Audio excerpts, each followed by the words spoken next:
magandang umaga guys. Nasa Los Rayos, Madaom, Tagum City tayo ngayon. Matagal ko na gustong pumunta dito. It is a man-made lake guys. Marami ng vloggers na pumunta dito. Marami ng mga content creators na pumunta dito. Marami na ring mga kasamahan ko or kaibigan ko na pumunta dito. So ako na lang yata naiwan.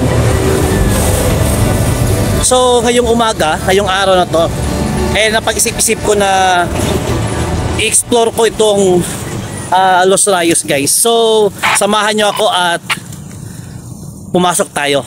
Tingnan natin kung ano talaga ang nasa Los Rayos na ito. Tara!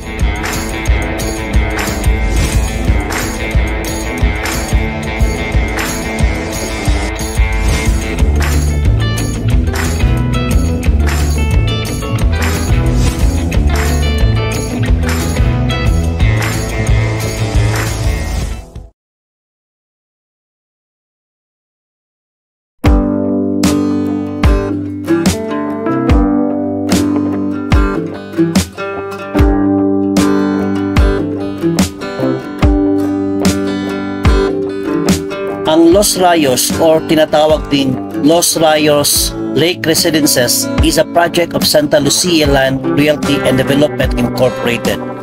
It offers residential lot with minimum lot cut of 120 square meters.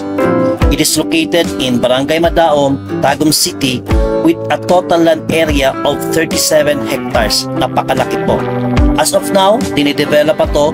Pero pag matapos na to guys, meron siyang swimming pool, basketball court, children's playground, underground drainage system at iba pa.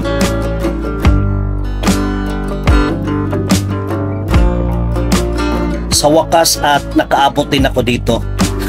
Totoo, matagal na akong gustong pumunta dito guys. Pero ngayon lang talaga nagkapanahon.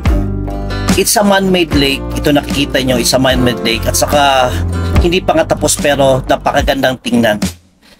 Especially guys pag matatapos na siguro to. Pero ang mahal ng mga lote. Siguro ang maka-afford ito is yung mga mayayaman lang. Come on guys at i-explore natin, tingnan natin gaano kaganda ang Los Rayos Residences. Tara!